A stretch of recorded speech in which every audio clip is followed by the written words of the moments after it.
Cwmgiedd, Wales, 1941. Lidice, Czechoslovakia, 1941.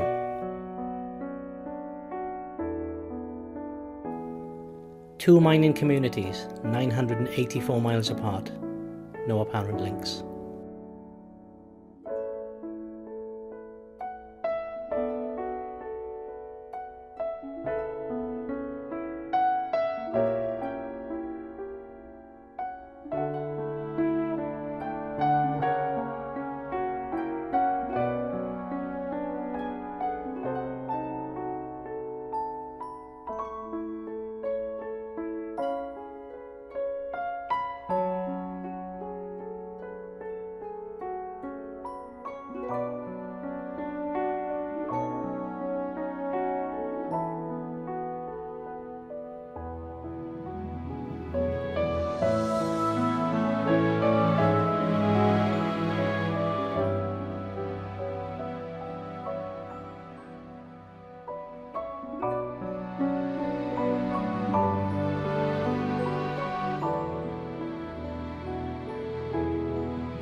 Well, they were for a good 6 months there, you know, on and off, and they endeared themselves very much to the local people. They hadn't realised the quality and the intellect of the local people until they'd come down and they'd met the people in this particular valley. You know, hearing my parents talking about it when they were filming Dad coming home from work, maybe working night shift in a colliery, and having a bath and going to bed, and within half an hour, knock on the door, Humphrey Jennings and the crew, can you come out and film because the weather is such today? And so, you know, it's been built up, and not just with that, but with other residents of Cwmgiedd that were in the film. It was a part and parcel of our life and growing up. Well, they were totally at home. They were in their own village. They knew the village. It wasn't a strange set. It was life as it was, and that's what was portrayed. And they didn't act anything or portray anything. It was just as they were, as they lived their lives daily.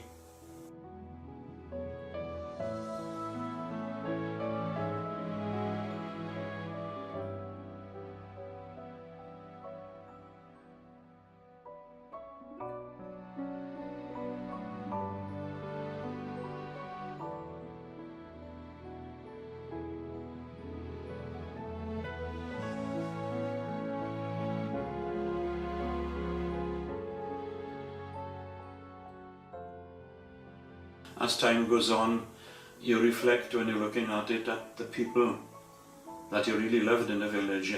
It was a beautiful, beautiful village to live in. The people were tremendous, and you see these people, and they were diminishing bit by bit, and as time was progressing. But when you look at it, you see my father walking back over the bridge in Cwmgiedd. I see myself with my mother, and etc. I see my mother as a young individual, and it's emotional, yeah. You coming from Ystradgynlais in those days to Cwmgiedd, up until the about 1970s, you had to come over the canal bridge because the canal was still there.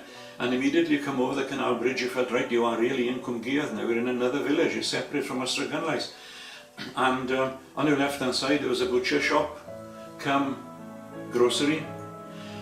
Just the other side of the road from it there was a slaughterhouse. Next door up then there were a bit of a business there, cutting firewood up for people around. A little bit further up the road there was shop Rachel, which was selling groceries and sweets and etc. Then a little bit further up you had shop Mrs. Powell, a newspaper shop and a sweet shop. Dead opposite that you had Powell, the grocers, and the post office which she was running. And then just over the other humpback bridge in Cwmgiedd on your left, for a period there was a chip shop there.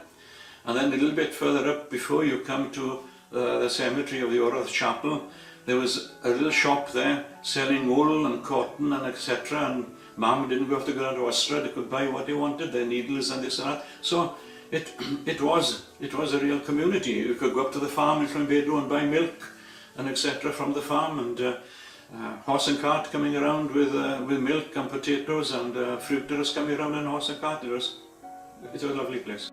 Everybody knew you as well, because like all boys and all that, we get into misdemeanor and all that, but like with the farm, I'll be telling your father, I'll be telling your mother, because it wasn't nasty, they were lovely people, because you had an extended parents in Cwmgiedd, because everybody were looking after, they knew you, and they were looking after your welfare as well. So you know, it was a close-knit, friendly, loving community.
Well, if it hadn't been for David Vaughan visiting the museum in Lidice, and he noticed a small cutting of a newspaper in a glass case there, and it mentioned Cwmgiedd, the mining village in South Wales, with links to Lidice through a film.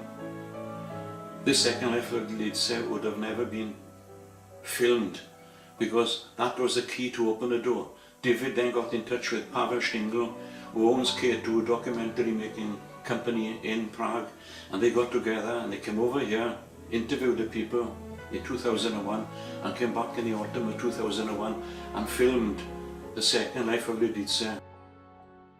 Oh, it was a privilege to be a part of that, and it opened up another window for us, because another facet of what had been going on there. We knew that Lidice had been destroyed completely, and what had happened to the menfolk there and the women and children, but we didn't know the full extent of the story until we saw a lot of the footage that was filmed in the Second Life of Lidice, which really brought it home to us, and especially then when we went out and met Anna Nesperova in 2004, which was an immense woman. We felt privileged, we felt that we were a part of history, not our history but her history.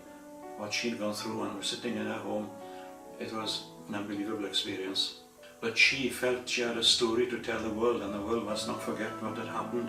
And this was her aim in life afterwards. She brought up a family afterwards, she got married again. And but she was an unbelievable woman, and she said, Lidice must not be forgotten.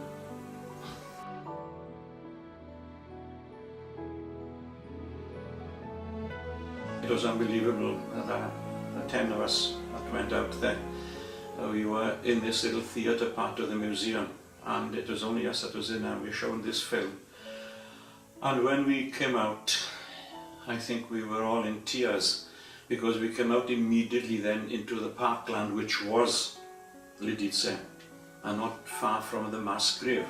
But when we came out, neither of us, none of us spoke to each other. We were in our own thoughts and our minds, and we just spread out and walked around what was Lidice, because what we'd seen in there, was horrific then. Well, when we were walking down into what now looks like a parkland where Lidice was, and I was mentioning that we were all in our own minds. Each one of us, we were a different entity walking around now, because we didn't converse with each other at all. But when I walked down along this little path, as we say in Welsh, the grych, the neck, the hair stood on the back of my neck. And when I looked left of me, immediately left of me, that's where the mass grave was, of the 173 men. And Anna Nesperova mentioned when we went to her house afterwards that when they planted sort of corn there, because they turned it back into a farmland. It was an area, agricultural area. And the way they found the mass grave was that during that harvest time, the corn had grown higher there than it had grown anywhere else. And the horses that they were using to harvest what was there would not go across that plot of land. The horses refused to.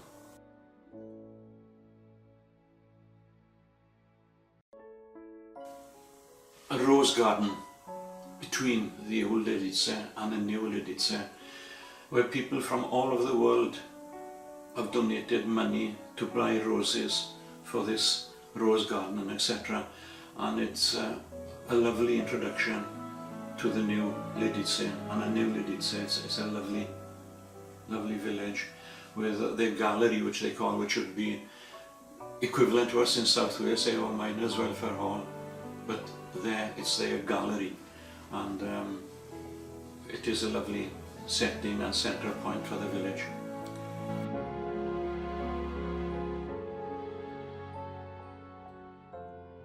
About 4 years ago, Antonin, the son of Anna Nesperova, asked me if we would like to have a sapling of the only thing that survived Lidice, which was a pear tree. And that pear tree was destroyed as well, but it regrew. And lo and behold, Pat and I, my wife, were going out to Lidice last year, and before we went out, Antonin emailed me asking me if I was prepared to bring home about a 4-foot high sapling of that particular pear tree, and wanted to present it to the people of Cwmgiedd. So yes, we done that. We brought it home. We were a bit concerned whether they'd be allowing us on the aircraft with it, but it went into the hold and we brought it back, and May the 30th last year, and then on June the 1st we planted it in the entrance to Cwmgiedd, and it's thriving now there in Cwmgiedd. It's at home there. And what we were really proud of, that it was the 8th. There were 7 of the saplings planted around the Czech Republic, and the 8th was in Cwmgiedd in Wales with us, and we really felt proud of that.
Really proud that they were a part of it. Everyone that was in it always remembered it with pride and with joy.